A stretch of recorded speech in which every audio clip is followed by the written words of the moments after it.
All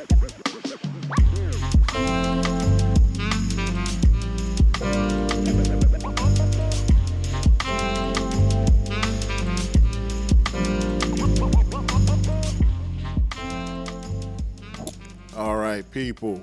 Welcome to the Dallas Cowboys State of the Union. Featuring me, your boy T Squared, the Renaissance Man. Everyone who knows me knows that I love some Cowboys, man. Love it or hate it, I love me some damn Cowboys. Ever since I was 11 years old, as a matter of fact.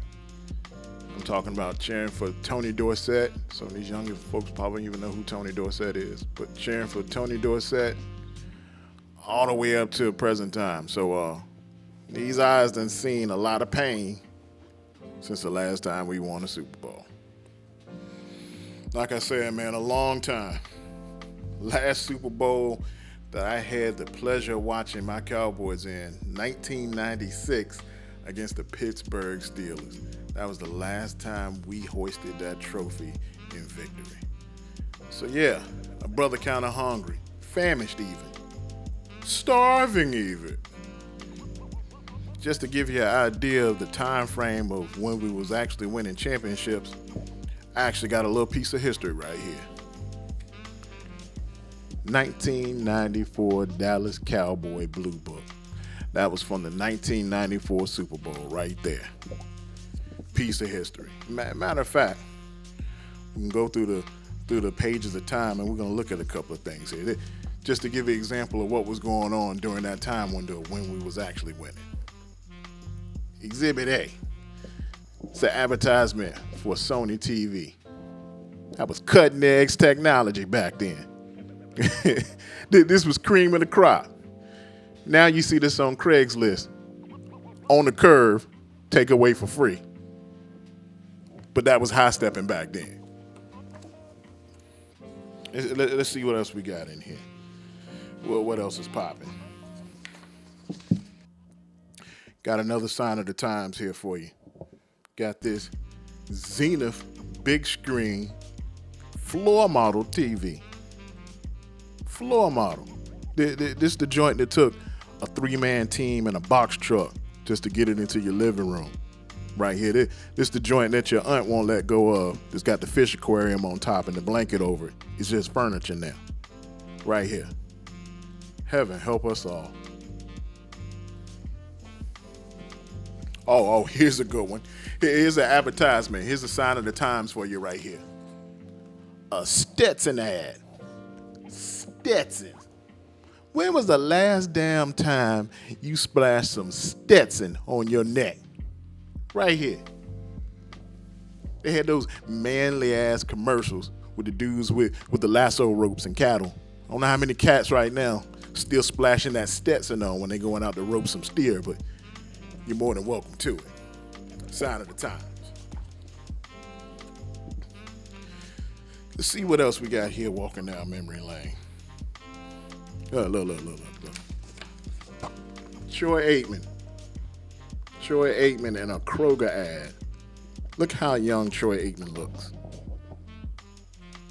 Like he's barely out of puberty. Jesus Christ. What else we got here?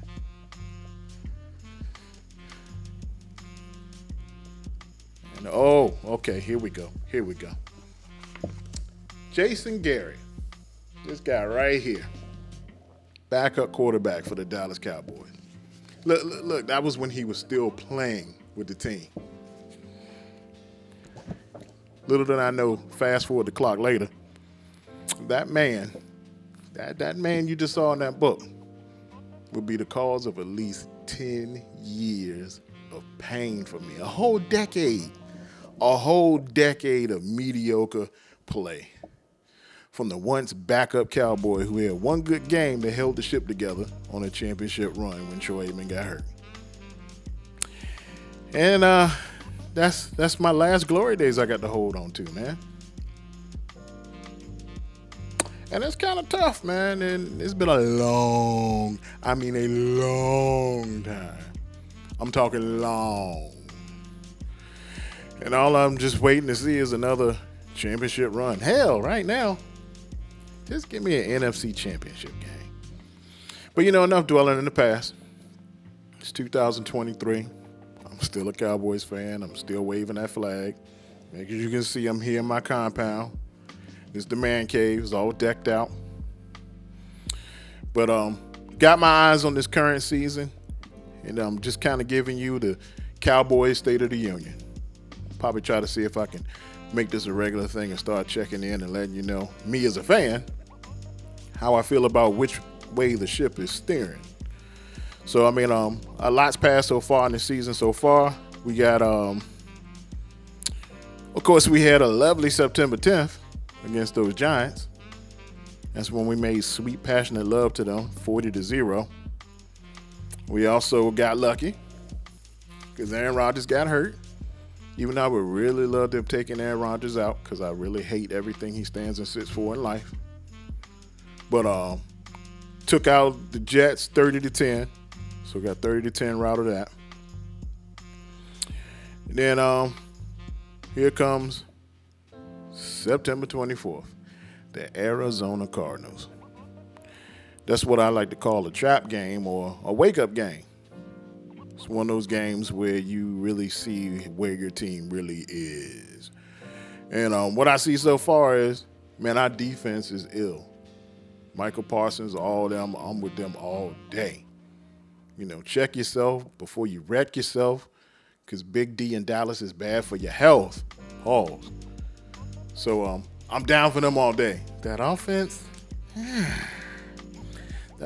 though, McCarthy holding that clipboard, I don't know about him. Real shaky on it. Boys can't get in the mix in the red zone. That scares me to death. If you can't get it done in the red zone, that tells me you can't get it done in the playoffs. You can't get it done in the playoffs, you're going to be at home. First class seat, front row couch. Tired of first class seat, front row couch. I want to see my team get past the playoff level and get to an NFC championship level. Which means at some point in life, either the Eagles or San Francisco is going to be your two landing spots that you're going to have to deal with. Point blank. No way around it. So realistically, as a fan, I got to ask myself, with the quality of football I've seen on offense, is that strong enough to get past the San Francisco defense? And right now, I don't know.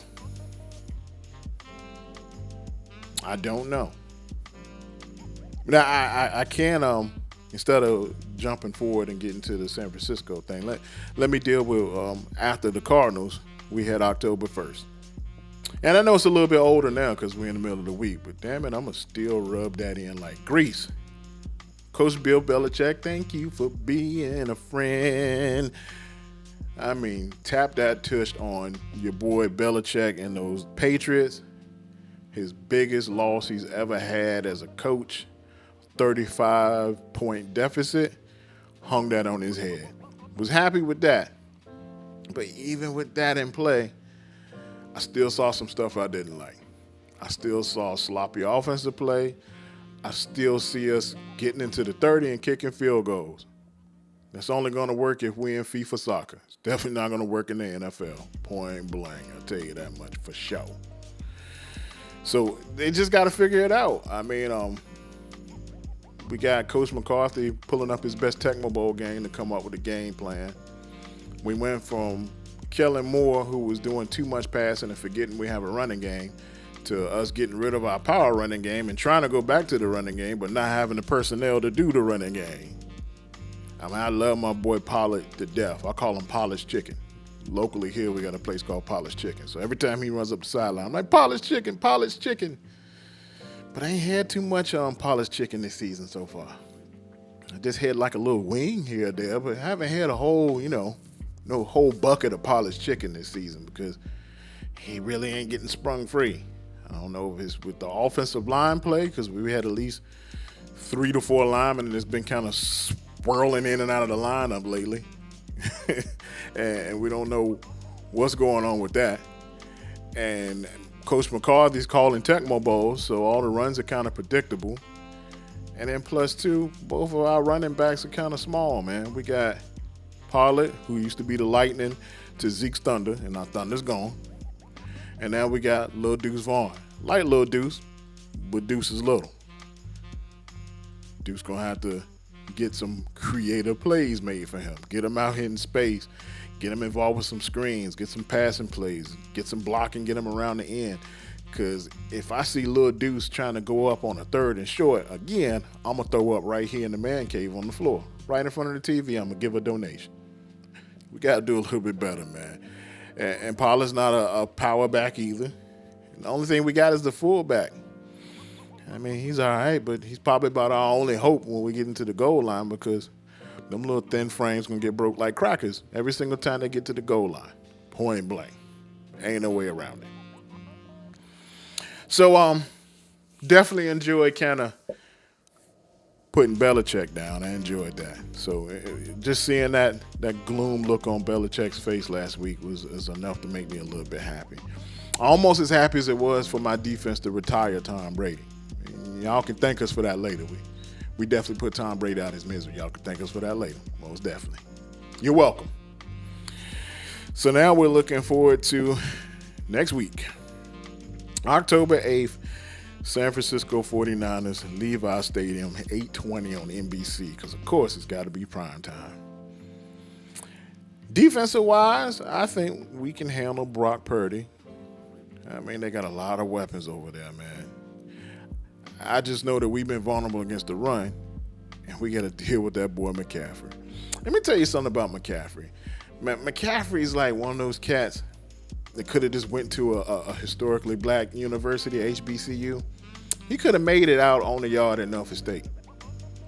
McCaffrey would have been one of those, dudes that would have been an honorary Q. He would have been a Q. He would have had a purple jacket on. He would have been stepping. His jacket would have had white chocolate on the back.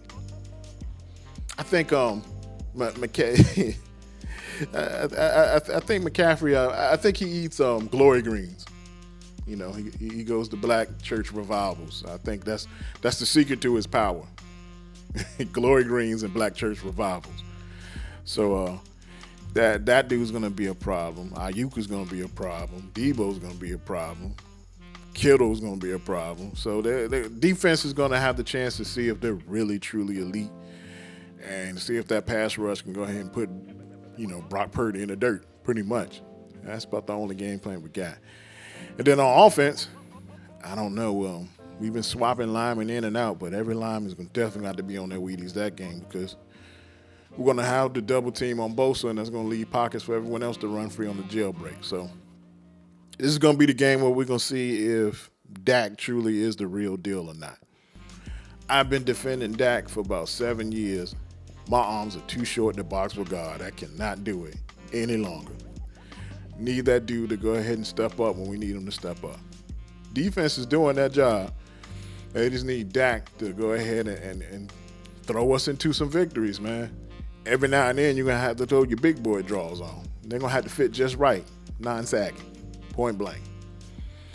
So we're going to find out a lot about Dak. We're going to find out a lot about McCarthy's Tecmo Bowl playbook to see if it's enough to get past San Francisco, because this is going to be a barometer or a test to see what we will do during elite play during the playoffs. This is your sneak peek. And what I hope doesn't happen is that we sit back and win this game and let it get to our heads and meet them again in the playoffs and still get sweet love made to us. So I want to make sure that they're on that game. So after we deal with San Francisco, then we stay on the West Coast, and then we got to go to the Chargers. So coaching over there has been really bad at the Chargers, but they still got a puncher's chance because they got a good quarterback. So that could very well end up being a Cardinals part 2 if they're not on their game, making sure the D is there to show up. And then after that, the football gods have mercy on us, and on October 22nd, we finally have a bye week. So for right now, State of the Union, we're rocking steady.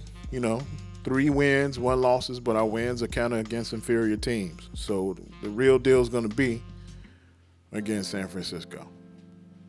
Everything else is noise. Philadelphia and San Francisco, that's where it's going to be at. So either put up or shut up. Point blank. It's your boy T Squared, Cowboys State of the Union. I'll be checking in with you guys soon. Peace.